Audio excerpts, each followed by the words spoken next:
Hey guys, welcome to all of you students. आज का lecture है गॉस लॉ से रिलेटेड न्यूमेरिकल सीरीज का, ये पार्ट 2 है।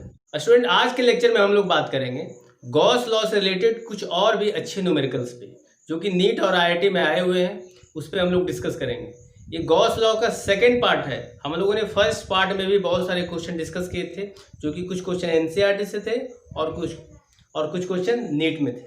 तो देखिए, तो जो फर्स्ट क्वेश्चन जो आपके स्क्रीन पे दिख रहा है, इसको आप वीडियो को पॉज कीजिए और सोल्व करने का प्रयास कीजिए। 2-2 मिनट हर क्वेश्चन के लिए दिया जाएगा। आप सबसे पहले पॉज कीजिए, उसके बाद तो फिर मैं सोल्व ही कर रहा हूँ। ये सारा क्वेश्चन बताया गया है। सबसे पहले क्वेश्चन को पढ़िए और एक फिगर गिवन है उसको देखिए। क्या कह रहा है कि find the net flux of electric field E. Means electric field का वैल्यू दिया हुआ कितना है, ई नॉट एक्स आई का। यहाँ एक्स दिया, इसका मतलब क्या हुआ, इलेक्ट्रिक फील्ड क्या है, वेरिएबल है। मीन्स मान लीजिए ये क्या है, ये देखिए ये एक्स एक्सिस है और ये क्या है, और ये वाई एक्सिस है। क्यों? और ये ऑरिजिन है। जैसे जैसे मान लीजिए हम दूरी बढ़ाएंगे, इलेक्ट्रिक फील्ड का वैल्यू क्या होता है, घटता है। मीन्स ई का वैल्यू क्या है, वेरिएबल है। और यहाँ आई कैप कहने का मतलब क्या है, इलेक्ट्रिक फील्ड का मैग्नीट्यूड तो ये हुआ, और आई कैप क्या होता है, यूनिट वेक्टर है, जो इलेक्ट्रिक फील्ड के डायरेक्शन देने का काम करता है। तो आई कैप बताता है इलेक्ट्रिक फील्ड का डायरेक्शन एक्स एक्सिस की तरफ। ठीक है। मीन्स क्यूब ऐसे रखा हुआ है और इलेक्ट्रिक फील्ड का डायरेक्शन कैसे है, एक्स एक्सिस की तरफ। मीन्स फील्ड लाइंस ऐसे आ रहा है और ऐसे निकल रहा है, ऐसे आ रहा है, ऐसे निकल रहा है, ऐसे आ रहा है, ऐसे निकल रहा है। ऊपर से ई का वैल्यू क्या दिया हुआ, ये ई का वैल्यू दिया हुआ, ई बराबर ई नॉट एक्स आई कैप। ठीक है, चलिए। और कह रहा है कि क्यूब का साइड कितना है, साइड ए है ना। हर एक क्यूब का साइड ए है। तो मैंने बताया था दोस्तों कि एक क्यूब में टोटल सरफेस कितने होते हैं, टोटल 6 सरफेस होते हैं। जैसे मान लीजिए आप जिस रूम में अभी पढ़ाई कर रहे हो, एक स्क्वायर रूम है, उसमें टोटल सरफेस कितने हैं, 6 सरफेस है। एक तो 4 वॉल हो गया, 4 वॉल हो गया, एक ऊपर सीलिंग हो गया और नीचे एक बॉटम हो गया, टोटल 6 सरफेस है। तो देखिएगा, फ्लक्स कर रहा है किधर, इधर से आ रहा है और इधर से निकल रहा है। मीन्स हम कह सकते हैं फ्लक्स क्या है, फ्लक्स इस सरफेस से इंटर करेगा और इस सरफेस से एग्जिट करेगा। ठीक है, मेन रूप से ऐसे। तो हम नेमिंग कर देते हैं, ऐसा करते हैं, पी क्यू आर और एस। ये जो सरफेस है, ये स्क्वायर है, इसका नेमिंग कर दिए पी क्यू आर, और इसको नेमिंग कर दिए ए बी सी और D, A B C D. Net flux कितना निकलेगा, तो आइए सॉल्यूशन की ओर बढ़ते हैं। तो दोस्तों, मैंने बताया था इंटरिंग के टाइम में फ्लक्स क्या होता है, नेगेटिव। फ्लक्स थ्रू इंटरिंग, आप जाकर के वीडियो लेक्चर देखोगे, उसमें सारी चीजें डिस्कस किया गया, कुछ बताने की जरूरत है नहीं। फिर भी मैं बताता हूँ कि फ्लक्स बराबर कितना होता है, ई डॉट ए होता है, ई डॉट ए होता है। ठीक है। और इसी को जब आप दो वेक्टर के डॉट प्रोडक्ट को हम जब सोल्व करते हैं तो क्या आता है, ई ए कॉस थीटा आता है। मीन्स ई डॉट ए को हम ई ए कॉस थीटा लिख सकते हैं। यहाँ थीटा क्या बताता है, तो इलेक्ट्रिक फील्ड और एरिया वेक्टर के बीच का एंगल है। अब देखिए, तो इस सरफेस के लिए ले रहे हैं ना, एरिया क्या हुआ, इस सरफेस के लिए। तो इस सरफेस के लिए फील्ड लाइंस ऐसे जा रहा है, फील्ड लाइंस का डायरेक्शन ऐसे, और इस सरफेस के लिए एरिया वेक्टर का डायरेक्शन किधर होगा। तो मैंने बताया था एक क्लोज सरफेस के लिए एरिया वेक्टर का डायरेक्शन होगा उधर, वॉल्यूम के अवे होगा। मीन्स इस सरफेस के लिए वॉल्यूम इधर है, तो वॉल्यूम के अवे मीन्स एरिया वेक्टर का डायरेक्शन किधर होगा, इधर। इलेक्ट्रिक फील्ड का डायरेक्शन ऐसे और एरिया वेक्टर कैसे, तो दोनों के बीच का एंगल कितना हो गया, 180। तो यहाँ पर थीटा का यहाँ पर 180 लिख दिया। अब देखिए, तो फ्लक्स का वैल्यू cos 180 का वैल्यू कितना होता है, -1 इंटू ए कितना होगा, -e। Means flux through the entering क्या हो गया, -e है। उसी तरह फ्लक्स थ्रू एग्जिट क्या होगा, यहाँ से एग्जिट कर रहा है, तो इलेक्ट्रिक फील्ड का डायरेक्शन इधर, और इस सरफेस के लिए एरिया वेक्टर का डायरेक्शन किधर होगा, तो इस सरफेस के लिए देखिए, तो वॉल्यूम इधर हो गया ना, तो वॉल्यूम के अवे एरिया वेक्टर, तो एरिया वेक्टर का डायरेक्शन इधर, दोनों के बीच का एंगल कितना होगा, 0 डिग्री। तो फ्लक्स इस सरफेस के लिए वो होगा पॉजिटिव, है ना।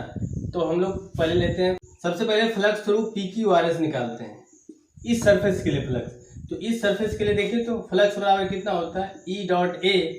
तो E डॉट ए, ई के जगह पर वैल्यू कितना है दिया हुआ, ई के जगह पर वैल्यू कितना है, ई के जगह पर वैल्यू E नॉट एक्स है, E नॉट एक्स। और x क्या बताता है, दूरी बताता है। तो ये दूरी यहाँ से यहाँ तक क्या है, a दूरी है।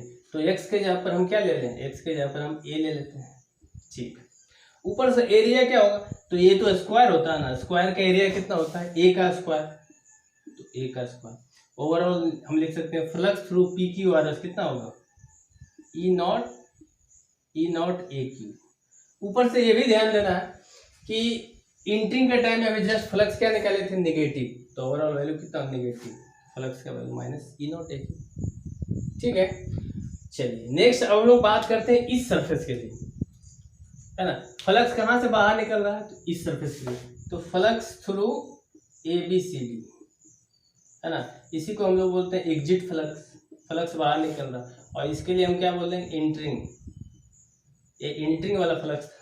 अब एग्जिट के लिए बात करेंगे तो देखिए तो इस सरफेस के लिए हम क्या लेंगे, फ्लक्स कितना होता है E डॉट ए, ई का वैल्यू दिया हुआ कितना, ई का वैल्यू E नॉट एक्स है, E नॉट एक्स। और x के जगह पर हम क्या लेंगे, इस सरफेस के लिए देखिए तो दूरी कितना होगा, यहाँ से यहाँ तक, यहाँ से यहाँ तक की दूरी हो गया 2a हो गया, दूरी हो गया 2a। तो x के जगह पर हम 2a ले लीजिए।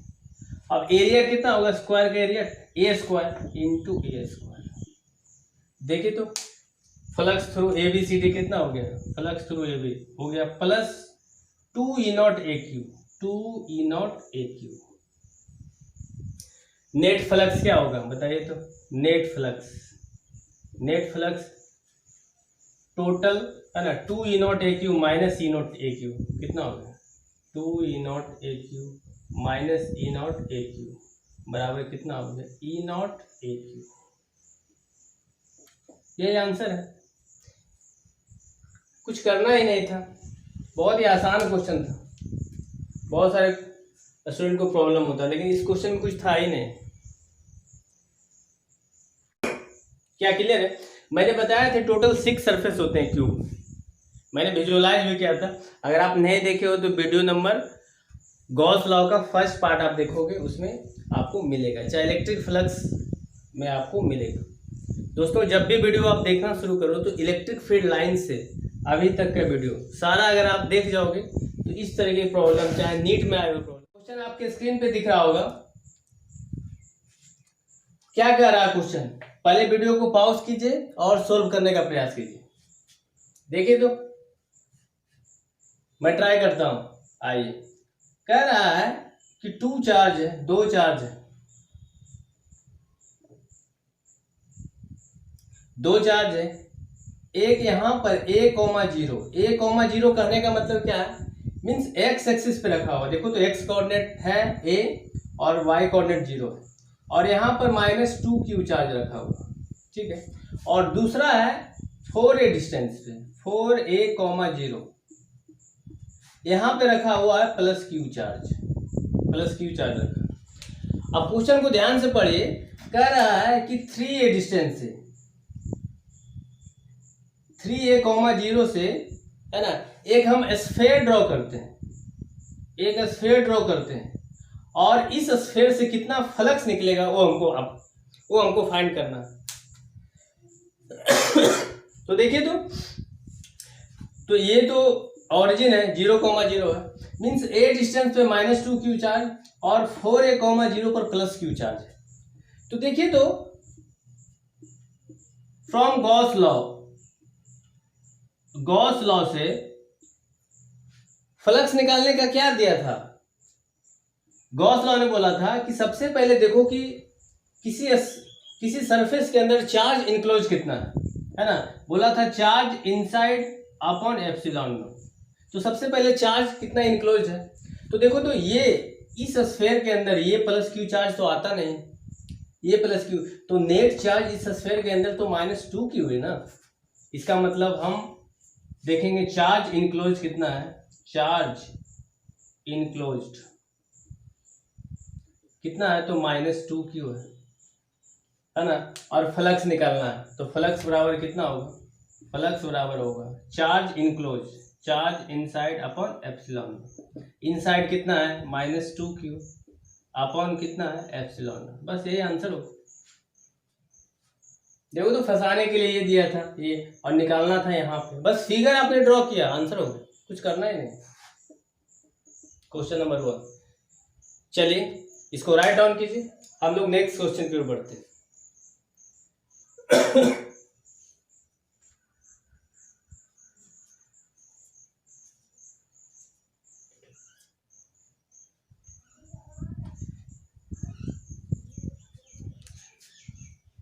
चलिए नोट डाउन किया होगा। नेक्स्ट क्वेश्चन आपके स्क्रीन पे दिख रहा है, क्वेश्चन नंबर 2। देखिए तो वीडियो को पॉज कीजिए और सोल्व करने का प्रयास कीजिए। देखिए तो क्या बोल रहा है क्वेश्चन, कह रहा है कि मान लीजिए एक स्फीयर है यस, उसके अंदर में +2q और एक यहाँ पे -q charge inside the sphere, और एक कुछ दूरी पे है ना स्फीयर के बाहर में +3q चार्ज, +3q चार्ज। तो बताइए इलेक्ट्रिक फ्लक्स इस सरफेस एस से कितना बाहर निकल रहा है, बस कुछ है ही नहीं।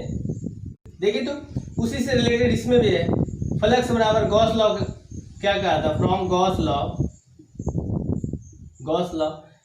फ्लक्स बराबर कितना होगा, charge inside the surface upon epsilon not. बाहर वाले चार्ज से हमको कोई मतलब ही नहीं, फ्लक्स तो इसी से, फ्लक्स हालांकि तीनों से बाहर वाले चार्ज से हमको कोई मतलब ही नहीं, इस दोनों के चार्ज के द्वारा बस देखेंगे स्फीयर के अंदर कितना चार्ज है ना। तो सबसे पहले हमको चार्ज इनक्लोज निकालना होगा, चार्ज इनक्लोज द सरफेस कितना होगा नेट चार्ज, तो +2q -q है ना, तो +2q -q यही हो गया ना। तो देखिए तो नेट चार्ज कितना हो गया, नेट चार्ज बराबर कितना हो गया, +2q -q, q हो गया। तो फ्लक्स बराबर कितना हो गया, charge inside upon epsilon not. Inside charge कितना आया, नेट चार्ज q बटे एप्सिलॉन, यही तो आंसर। कुछ है ही नहीं, बस कॉन्सेप्ट होना चाहिए। गॉस लॉ किसके लिए एप्लीकेबल था, गॉस लॉ सिर्फ क्लोज सरफेस के लिए एप्लीकेबल था। तो बस इस दोनों चार्ज से हमको मतलब है, और एप्सिलॉन नॉट से डिवाइड कर, क्या क्लियर है। चलिए हम लोग बढ़ते हैं अगले क्वेश्चन की ओर। नेक्स्ट क्वेश्चन जो आपके स्क्रीन बॉक्स पे दिख रहा है, बहुत ही इंपॉर्टेंट क्वेश्चन है, एम्स में आया हुआ क्वेश्चन है भाई, एम्स 2008 में पूछा हुआ। आप वीडियो को पॉज कीजिए और सॉल्यूशन कीजिए, देखिए कितना अच्छा क्वेश्चन है। कुछ है ही नहीं इसमें, कुछ मैथमेटिक्स का यूज है और कुछ है नहीं। देखिए तो क्वेश्चन क्या कह रहा है, कह रहा है एक चार्ज है, एक रिंग है, सॉल्यूशन करते हैं। कह रहा है एक रिंग है, मान लीजिए रिंग पे चार्ज डिस्ट्रीब्यूटेड है, मान लीजिए चार्ज डिस्ट्रीब्यूटेड है, और रिंग का जो रेडियस है a, ठीक है, रेडियस a। कह रहा है कि एक स्फीयर है ना, एक स्फीयर जो कि इक्वल रेडियस का इसके सेंटर से पास कर रहा है, तो बताइए कि ये स्फीयर चार्ज कितना इंक्लोज किया, मीन्स आपको इतना में चार्ज आपको फाइंड आउट करना, charge enclose by the sphere. तो देखिए तो आपके मन में बहुत सारी दुविधा आ रहा होगी कैसे हम इसको सोल्व करेंगे, कुछ है ही नहीं, बस गॉस लॉ लगाइए, from Gauss law. Gauss law क्या करता है, फ्रॉम गॉस लॉ क्या था कि फ्लक्स निकालना है, तो कितना था, चार्ज इनक्लोज्ड है ना, charge inside upon epsilon not. अब दोस्तों देखिए अगर ये टोटल अगर ये रिंग है ना, तो ये मान लीजिए रेडियस a है ना, और ये स्फीयर का भी रेडियस कितना है, a ही है, मीन्स कह सकते हो ये डिस्टेंस भी कितना होगा, यहाँ से यहाँ तक ये डिस्टेंस भी कितना होगा, ये ही होगा। जिस केस में ये डिस्टेंस ये हो गया तो ये डिस्टेंस भी कितना होगा, ये ही होगा, है ना। ये डिस्टेंस भी क्या होगा, ये ही होगा। ए डिस्टेंस है, ठीक है, क्योंकि रेडियस सबका बराबर है, तो ये अगर ए है, ये ए है, तो ये भी ऑटोमेटिक ए हो जाएगा। ठीक उसी तरीके से तो हम लोग कह सकते हैं ये क्या हो गया, इक्विलेटरल हो गया, ये इक्विलेटरल हो गया। तो ये एंगल कितना होता है, 60 डिग्री इक्विलेटरल। ये भी एंगल कितना हो गया, 60 डिग्री। टोटल एंगल कितना हो गया, यहाँ से यहाँ तक 120 डिग्री। अब देखिए एक स्फेयर में टोटल कितना होता है, टोटल होता है 360 डिग्री होता है, और ये एंगल कितना है, 120 डिग्री है। ये एंगल है 120 डिग्री।